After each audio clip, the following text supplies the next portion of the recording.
I'm going to go ahead and mount these, at least get the screw positions in there. I will not do the I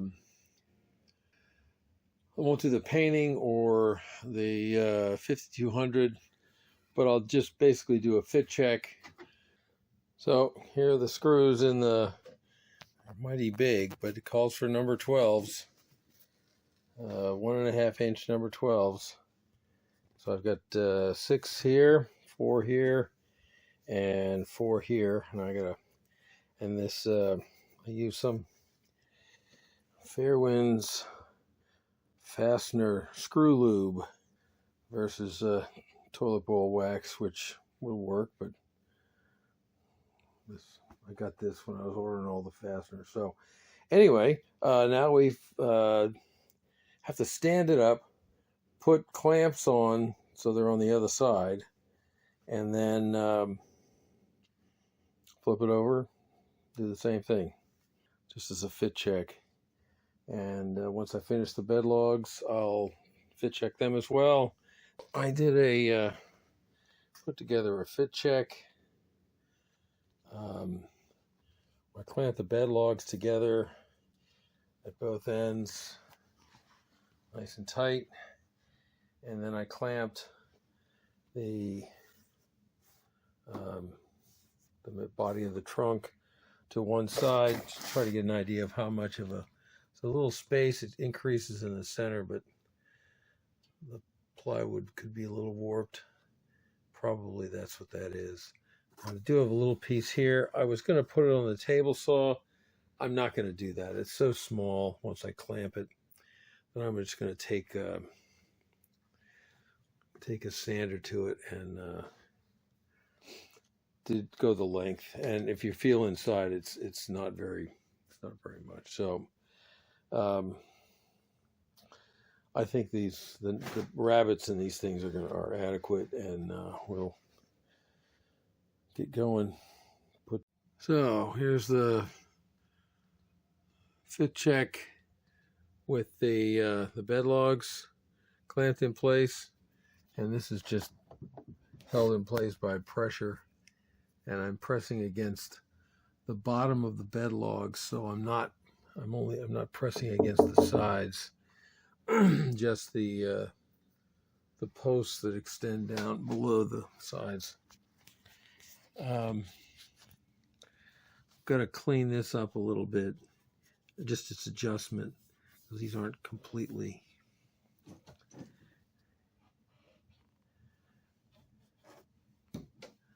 Yeah, I've got a little bit of an edge there, and a little bit of an edge here. I think that's just, this piece is not. These pieces were cut together.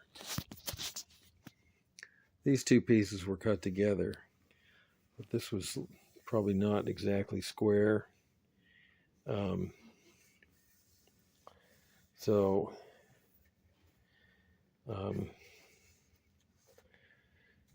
Yeah. Now, by putting, so this is probably not square. I can't test that right now. But anyway, I'm going to sort this out, adjust this a little bit more, and then mark this piece here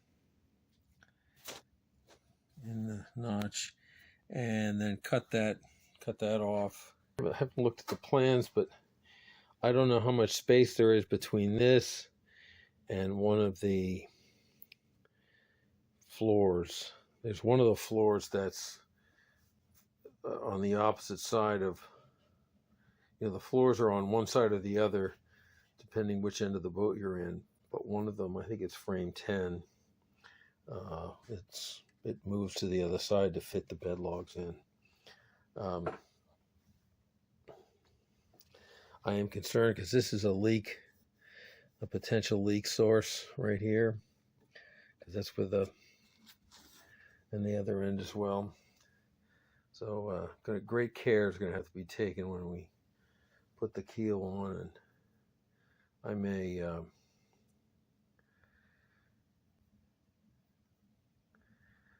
do something in here to,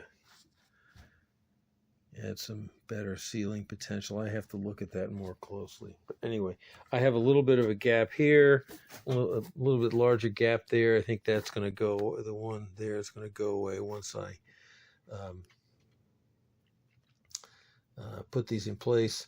When I put the screws on, so I'm probably going to take this. I've got this gap here. When I bolt this to this, the side to the bed log, this is going to be proud. I'll probably just have to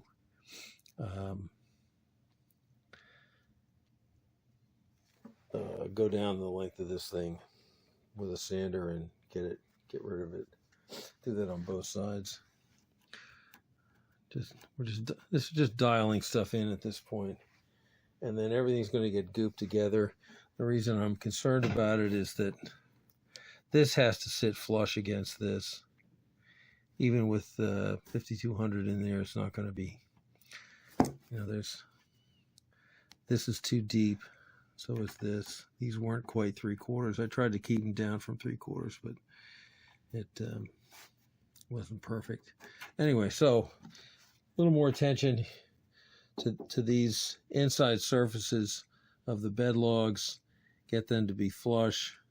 Or, I mean, if I've got a gap, I don't want to notch this as my first answer. I want to get these close. So we'll see what that looks like when because I have to take this. Next thing is to take this thing apart and mount the sides to the bed logs. Say it now and get it off my chest. I probably should have driven to Connecticut. Well, there it is. All the cuts are made. I've got the cut here. It's a little proud, but that whole area has got to be faired. It's a little bit shy of the pattern, but I think the pattern might be a bit long. Anyway, and these are nice and flush. So I'm just going to put the screws in and make sure that I have enough flexibility to line this thing up. Then we'll be back on track. Only about 6 weeks behind my schedule. Anyway, 10/4 or 12/4 quarter sawn lumber is required for this. I don't know where the hell to get it. I had to glue it. Oh yes, I will make one more comment as usual, Mike Colombo. The seam here is in the bottom. So there's no shearing forces on this. So the rabbet is in this solid piece. There's a bolt that's going to go through here and here, all the way through the two sides and the posts that hold up the sides. And I think it's 1/4 20. But there's no shear between there. Some other people have done this so that there's a thick piece and a thin piece, and the thin piece was 3/4 of an inch thick, and that was glued down, and then the bolt went through there.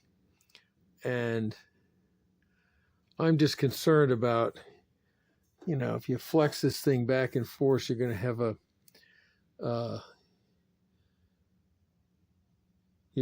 load on the glue joint. Now, I mean, it's probably not a big deal, but I just think it's better to put this, because this is more it's almost like a piece of dead wood, because it's not structural.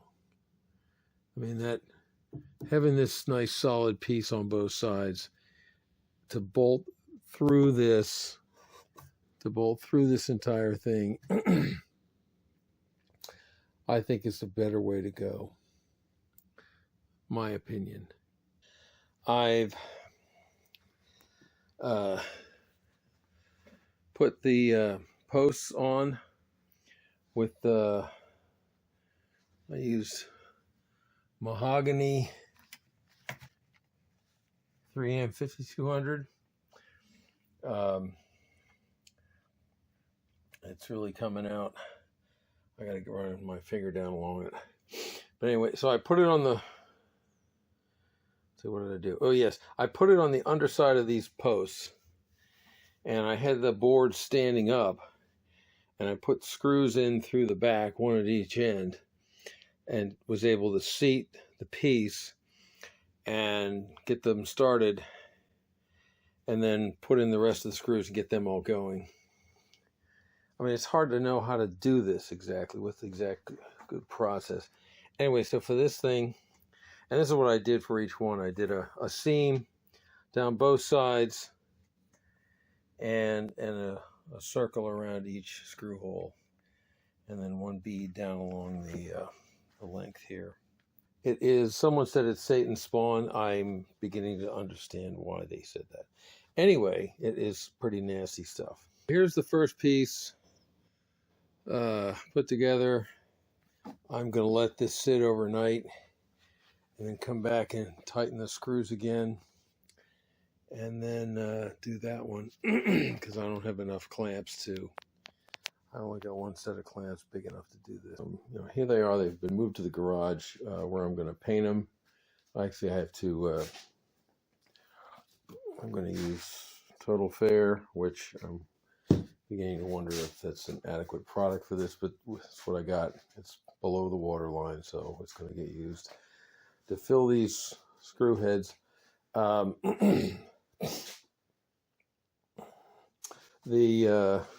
This seam, so I there was like a bead popping out here, so I came along with a sharp chisel, or a fairly sharp chisel, sharp by my standards, not others probably, but I scraped that off, and then took some 80 grit sandpaper, sanded it, scraped some more. Regarding the holes, this was a real pain in the butt because I had, although I have a bench drill press, I really don't have the facilities just to have this thing propped up in the air. And it was another Rube Goldberg. Excuse me, not bother describing. The way I did this was I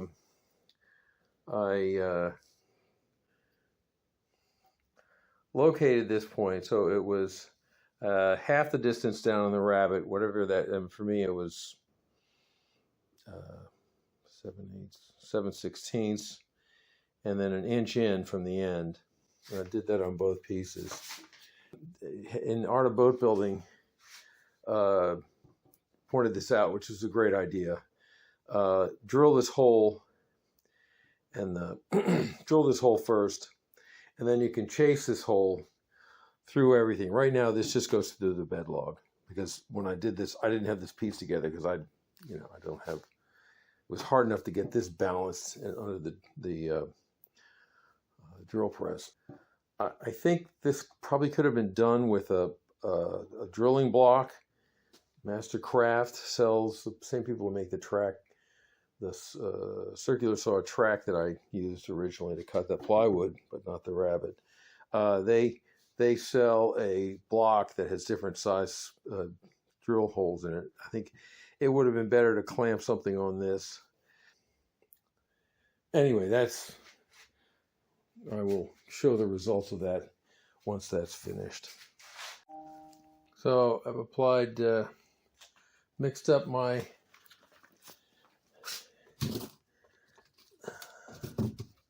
Total Fair.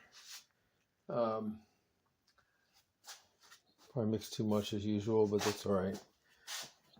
And slathered it on the seam, which is here, not to be confused with this line, which is the seam between the two pieces of white oak, which has G-Flex epoxy in it. Anyway, it's probably too thick, but so I'll be sanding forever. But well, just get out the 80 grit sandpaper. Probably going to take the bell sander to this for a quick kiss and finish with the orbital, and then paint the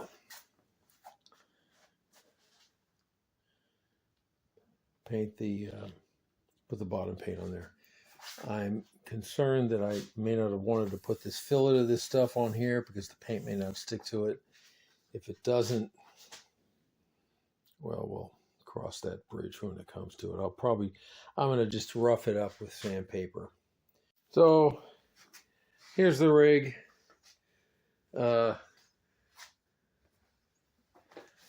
Face mask and earmuffs. My rigid belt sander, the odious belt sander, hooked up to my shop vac to keep all the yucky stuff. Now all you got to do is remember to turn it on. So I cleaned up. I sanded everything. Used a belt sander. I'm not sure if I showed the results of the belt sander, but anyway, I cleaned everything off really very nicely. And I gave a sand to I had a bead running down the edge here, and I gave that a quick sanding along the edges of these posts. And then, so sanded both these with 80 grit after the belt sander. Just did that by the 80 grit by hand per the recommendations for the bottom paint. And so anyway, this is the first coat. There's some particulate stuff in there. And I'm not too worried about that. Let this dry, and then do one more coat, declare victory, and goop the other side of these posts and put this thing together, declare victory, and stop. Here is the finished, almost finished, bed log. I put in 5200 as I'd shown before. You can see the squeeze out here. I got to take chisel this whole mess. This stuff is like rock. So what else? I just finished. I used a Forstner bit to cut these, and then there was a little divot at the bottom of that, and I drilled this. I think I talked about this before. And so those are ready to go, and I just drilled through them. What I've found is that drilling through the 5200 is a nightmare. I think I'm showing. There we go. There it is. And there's a rig for that. Yeah, so this is about, it's about a foot. And it's an installer bit. So now I got to figure out how to do a Forstner bit into that. Bob Emsner built he bored a hole in the plate and put it down. I may go ahead and do that. It seemed like a simple solution. I'm fundamentally a lazy guy, so I sanded down the tip of a pencil and crammed it in the hole and popped out the lead. So I now have a little pilot hole. So that worked great. Being lazy pays sometimes. So again, I just smoothed down a pencil till it fit in there, put in, I don't know, just an inch, and broke it off flush. Did the same on both, and I used a 3/4 Forstner bit. That one right there. So that's done. I just got to put temporary threaded rods in there and sort out what I'm going to do in the future. And I'm going to declare victory on this and stop. For right now, I just picked up some Everbuilt foot-long, 1/4-20 threaded rod. But anyway, so that's done. That's great. TTFN.